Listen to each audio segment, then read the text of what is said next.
এই 29টি সূরাতে এই বর্ণমালাগুলোর ব্যবহার এই কথাটি প্রমাণ করেছে যে আরবি বর্ণমালার সংখ্যা হলো 29টা। যেই বর্ণমালাগুলোর উপরে আরবি ভাষা দাঁড়িয়ে আছে সেই বর্ণমালাগুলোর সর্বমোট সংখ্যা হলো 29টা। 29টি সূরার শুরুতে আরবি ভাষার মূল অবকাঠামোর কথা আলোচনা করা হয়েছে। এই বর্ণমালাগুলো যা বিক্ষিপ্তভাবে এক একটি সূরার শুরুতে এসেছে, সেই বর্ণমালাগুলো সবগুলোকে যদি একত্রিত করে যোগ করা হয় তাহলে তার সংখ্যা দাঁড়াবে 76টি। এই বর্ণমালা 76টিকে যদি বারবার এর আলিফ, বারবার এর লাম, বারবার এর মিম, এটা বাদ দিয়ে যদি একবার করে হিসাব করা হয়, একটা আলিফ, একটি লাম, একটি মিম, 29টি সূরার শুরুতে যেভাবে ব্যবহৃত হয়েছে তার সর্বমোট এর বর্ণ সংখ্যা দাঁড়াবে 14টি। কয়টি বলেন? 29টি সূরার শুরুতে যেমন সূরা বাকারার শুরুতে এসছে আলিফ লাম মিম, সূরা আলে ইমরানের শুরুতে এসছে কি? আলিফ লাম মিম। ঠিক অনুরূপভাবে একটির পর একটি সূরাকে যদি আমরা লক্ষ্য করি তাহলে সেখানে দেখতে পাবো যে কোরআন শরীফের মধ্যে 29টি সূরার শুরুতে এই বর্ণমালাগুলো বিক্ষিপ্তভাবে ব্যবহৃত হয়েছে। কোনোখানে দুটো বর্ণ একসাথে সংযুক্ত হয়ে, কোনোখানে 3টি বর্ণ সংযুক্ত হয়ে, ত সিন মিম। কি শুনেছেন না? পড়ছেন তো? ত সিন মিম, 3টি বর্ণ একসাথে মিলে। আবার কখনো দেখা গেছে 4টি বর্ণ একসাথে মিলে, 5টি বর্ণ একসাথে মিলে, কাফ হা ইয়া আইন সদ। আবার কোন কোন ক্ষেত্রে সূরার শুরুতে দেখা গেছে একটি বর্ণ মাত্র ব্যবহৃত হয়েছে, যেমন নুন ওয়াল কালামি ওয়া মা ইয়াসতুরুন। কোরআন শরীফের 29টি সূরার শুরুতে এই বর্ণমালাগুলো কখনো একাকী, কখনো যুক্ত বর্ণে ব্যবহৃত হয়েছে, যার সর্বমোট সংখ্যা আপনাদের সামনে তুলে ধরলাম। যদি একত্রিত করা হয় 29টি সূরার বিক্ষিপ্ত বর্ণমালার যোগফল তাহলে দাঁড়াবে 76টি। বারবার যেটা ব্যবহৃত হয়েছে সেটাকে যদি বাদ দেওয়া যায় তাহলে এর সর্বমোট সংখ্যা দাঁড়ায় 14টি। এই 14টি বর্ণমালা যা এই 29টি সূরার শুরুতে ব্যবহার করা হয়েছে, এর দ্বারা পণ্ডিত এবং গবেষক যারা কোরআনের ভাষ্যকার, যারা কোরআন নিয়ে পৃথিবীতে গবেষণা করেন, তারা এক অবাক তথ্য এর থেকে বের করেছেন যে ভাষাগত দিক থেকে আরবি ভাষাটির যত ধরনের এর অবকাঠামো, আরবি ভাষাটা যেই বিধানগুলোর উপরে দাঁড়িয়ে আছে সেই বিধানগুলোর সর্বমোট বর্ণমালা হচ্ছে 14টি। তাহলে আমরা লক্ষ্য করতে পারি যে সূরা ইয়াসিন সহ কোরআন শরীফের 29টি সূরার শুরুতে যে বর্ণমালাগুলো এসছে এগুলো মূলত আরবি ভাষার এক একটি অবকাঠামো। সুবহানাল্লাহ। এই অবকাঠামোগুলো যেগুলোকে আল্লাহ পাক রব্বুল আলামিন বিচ্ছিন্ন বর্ণ হিসেবে ব্যবহার করেছেন, এটি আজকের পৃথিবীর মানুষের জন্য একটা বড় ধরনের চ্যালেঞ্জ। বর্ণমালার ব্যবহার পৃথিবীতে একমাত্র কোরআন এর সূচনা করেছে। যেই বর্ণমালার ব্যবহার আজকে আমাদের সমাজেও আছে, আমরা আমাদের সমাজে এই বর্ণমালা আমাদের ভাষায় বিদেশি ভাষার অক্ষর দিয়েও আমরা আমাদের এই বর্ণমালাগুলো ব্যবহার করি। যেমন ডিসি, ডিসি বলতে গেলে আমরা বুঝে থাকি ডেপুটি কমিশনার। কি বলে? জেলা প্রশাসককে আমরা কি বুঝি?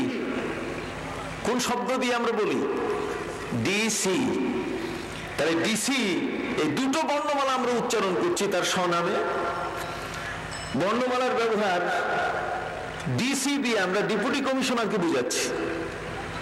আমরা এমপি, এমপি শব্দ, এমপি এই দুটো বর্ণমালা ব্যবহার করে আমরা দেখতে পাচ্ছি যে মেম্বার অফ পার্লামেন্ট, যিনি সংসদ সদস্য, আমরা তাকে বুঝাই। তাহলে বর্ণমালার ব্যবহার এটা কিন্তু আমাদের সমাজের মধ্যেও কি আচ্ছা, আপনি কথা বলছেন না কেন? আমাদের সমাজের মধ্যে শিক্ষিত মহলে এই বর্ণমালাগুলোর কি আছে, ব্যবহার আছে।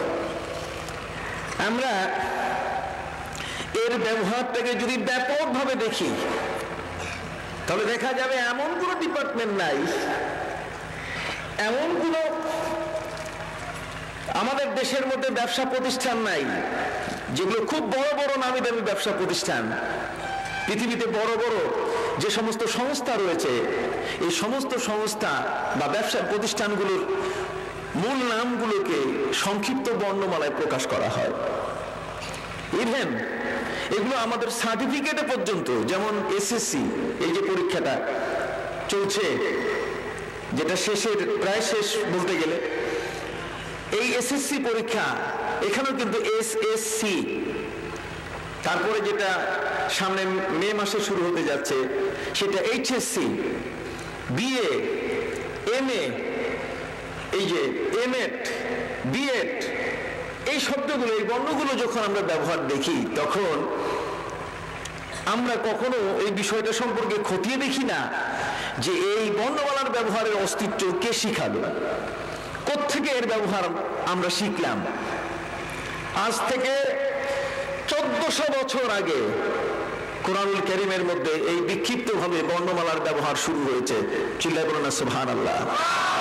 আর সেই ব্যবহারকে কেন্দ্র করে পৃথিবীতে আজকে যারা একটি বিশাল বড় নামকে প্রথম বর্ণমালার উপরে ভিত্তি করে যারা বলে থাকেন, অথবা সংক্ষিপ্তভাবে এই এক একটি বর্ণমালা দিয়ে যারা বিশাল একটি অর্থকে বুঝিয়ে থাকেন, সেই আবিষ্কার, সেই বর্ণমালার ব্যবহারের ক্ষেত্রে ঐতিহাসিক যে তথ্য আমাদের সামনে উপস্থিত হয়ে আছে সেটা হলো যে একমাত্র কোরআনের ব্যবহার শিখিয়েছে সাধারণ আজকের পৃথিবীতে যারা এই বর্ণমালার ব্যবহার করছে, মূলত কোরআন শরীফেরই একটি গোপন ব্যবহার।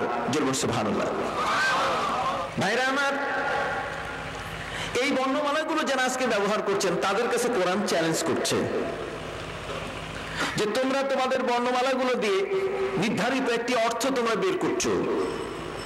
তোমরা এডিসি বলে, এডিশনাল ডেপুটি কমিশনারকে তোমরা যেমন করে বুঝাচ্ছ, ওয়াইসি বলে যেমন বিশেষ একটি সংস্থার নাম তোমরা বলছো, তো তোমরা যখন এই সকল বর্ণগুলো দিয়ে তোমাদের এক একটি অর্থ তোমরা বলতে পারছো, তাহলে আসো কোরআন শরীফের শুরুতে আলিফ লাম মিম, কোরআন শরীফের মধ্যে ইয়াসিন, কোরআন শরীফের মধ্যে নুন, এই বর্ণগুলো ব্যবহৃত হয়েছে।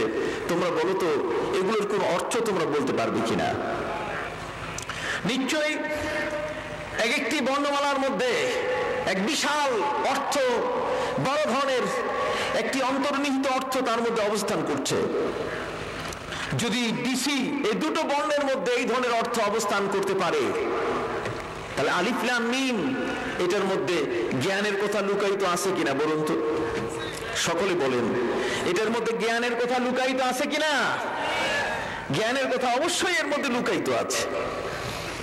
অতএব জ্ঞান সমুদ্রের ডুবুরি যে সমস্ত ব্যক্তি জ্ঞানের বাজারে যারা জ্ঞান চর্চা করেন, জ্ঞানের লেনদেন করেন, এই সমস্ত ব্যক্তিবর্গ কোরআন শরীফের এই বিশাল সমুদ্র, এই জ্ঞানগুলোকে গবেষণা করতে গিয়ে আলিফ লাম মিম যালিকাল কিতাবু লা রাইবা ফীহি হুদাল লিল মুত্তাকিন, যালিকাল কিতাবু লা রাইবা ফীহি হুদাল লিল মুত্তাকিন, এই কিতাবের মধ্যে কোনো সন্দেহ নাই।